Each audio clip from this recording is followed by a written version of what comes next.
College football bowl games, the storied traditions, the parade, the championship trophies, the selling of high-quality weed eaters.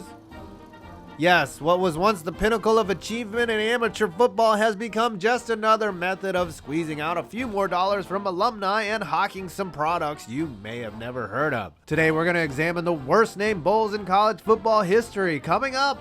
Okay, here's the criteria for an awfully named bowl game.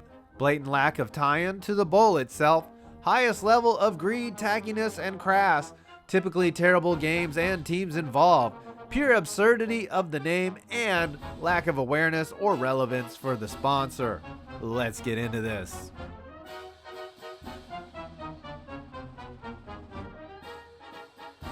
A company that has no business sponsoring actual athletics, America's most hated video game manufacturer ponied up the dough to sponsor an 8-3 team get beat by a 7-3 team in the one installment of EA sponsorship. Future NFL running backs Mike Anderson and Derek Ward played, with Anderson racking up 254 rushing yards. The game was won on a field goal, and luckily Utah didn't disconnect to the servers.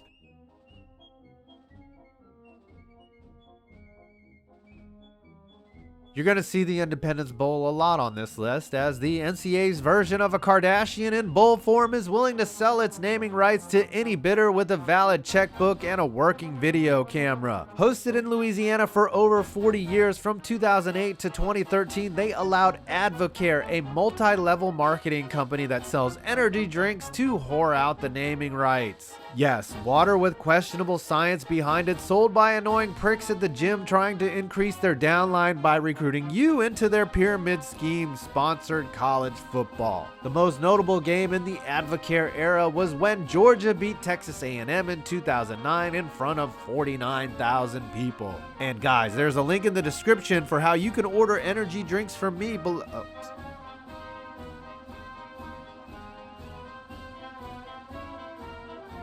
OurHouse.com in the middle of the internet.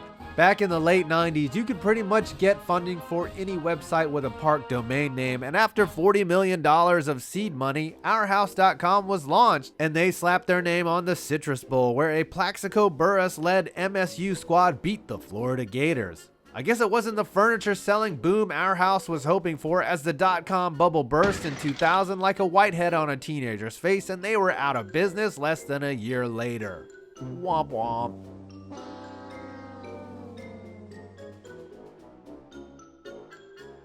What was once a bowl dedicated to all of humanity, this game, which usually features two group of 5 teams, is now dedicated to carbohydrates. What's even more interesting to me is that the sponsor of the contest is the Idaho Potato Commission. So you're telling me there's an entire bureau of the Idahoan government dedicated to ensuring no illegal spuds hit the market, and that if you're going to know about potatoes and where they come from, they better goddamn be famous Idaho potatoes, you assholes. Also, this bowl is gonna make this list a few times.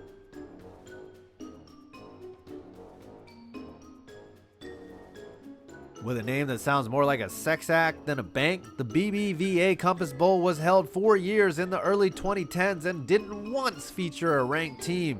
In 2014, Vanderbilt won their second consecutive bowl game at Legion Field, prompting head coach James Franklin to bolt for Penn State, dishing out a nice BBVA to Vandy.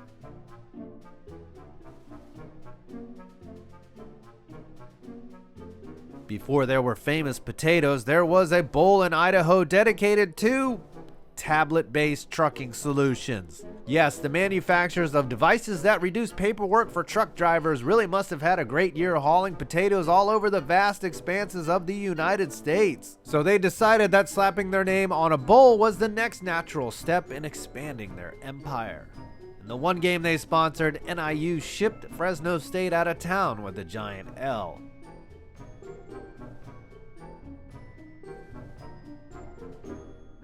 For all you keen people out there that drop a hot dad joke in the form of mocking another team by telling them that they are playing in the toilet bowl, wow, that is so clever. There was the actual salad bowl in the late 40s and early 50s that was sponsored by the local Kiwanis clubs in Phoenix, who apparently had a super duper sense of humor and a rapist wit. The first 5 games featured college squads, but in 1953 they decided to invite pretty much any ragtag team of all-stars or locals willing to receive a concussion, and a naval base from San Diego whooped the ranch dressing out of a team of ringers from Camp Breckenridge, a military installation in Kentucky.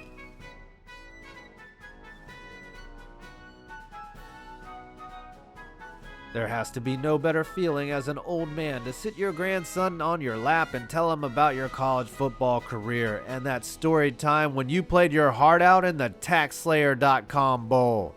Yes, little Timmy, not only did we defeat the mighty Penn State on that mild day in Jacksonville, but we were also able to annihilate the IRS and conquer the enemy that is hidden deductions on our 1040s. Why, it was a glorious day of both football and maximum returns as we stood over the bodies of our enemies in triumph, knowing that we were able to yield an additional 10% just by writing off our undocumented mileage for business use.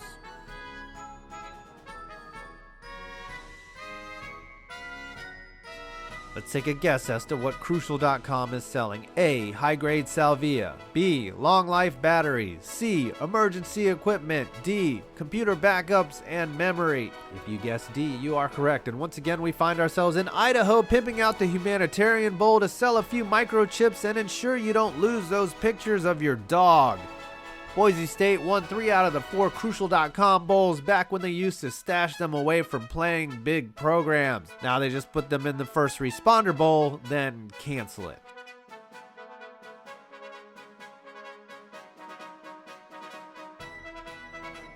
Say this one's name 3 times. I had to. Cherry Bundy Tart Cherry Boca Raton Bowl. That's right. Cherry Bundy Tart Cherry Boca Raton Bowl. Got it.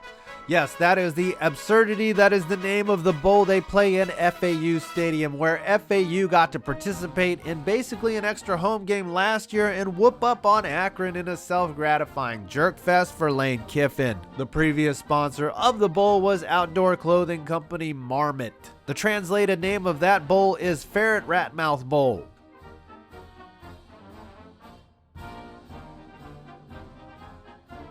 Some would say that this should be the #1 worst named bowl of all time, as this was the trailblazer for horribly titled games, but it finds itself just inside the top 5 as we have some more terrible names to follow.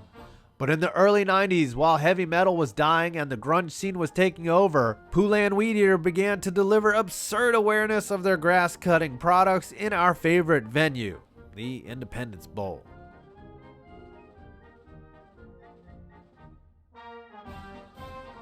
Unless you are from Florida, you probably think Beef O'Brady is a manufacturer of quality jerky or salted meat of some kind, but they are actually a chain of Irish-themed pubs. So basically, a low-rent Buffalo Wild Wings sponsored what is traditionally known as the Gasparilla Bowl in St. Petersburg. The game used to be played in the Trop, but has since been moved to Raymond James when people finally figured out that the Trop is a bad venue for pretty much all sports. UCF beat Ball State in the Bob Bowl in 2012 and immediately claimed a national championship.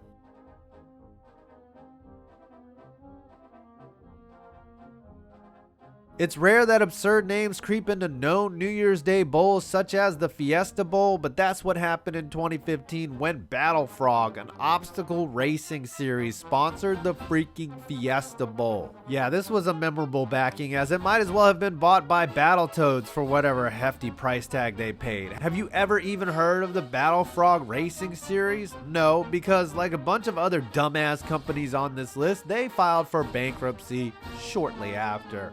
And also, people who watch football don't want to get up off their couches and run through mud. That's not what football watching is about.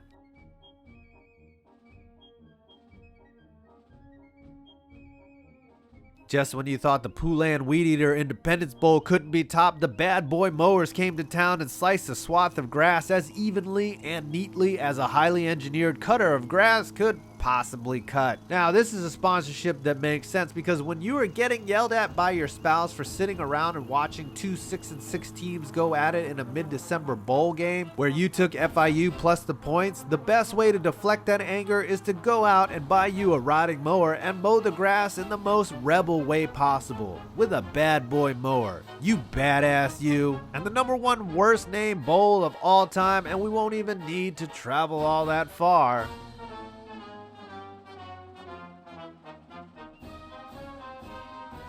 Paving the way for Pornhub to someday sponsor a bowl game, the magicJack St. Petersburg Bowl takes the cream-filled cake on our list as the worst named bowl ever.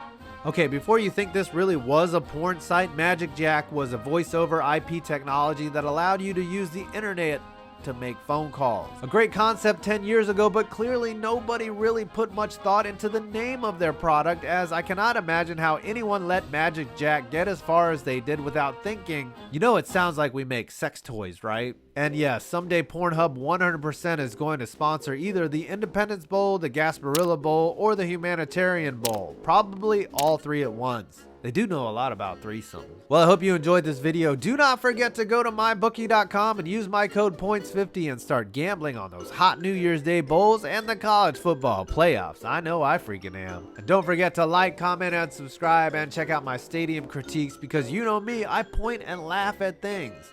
I'm 5 Points Vids, and you made it to the end of this video.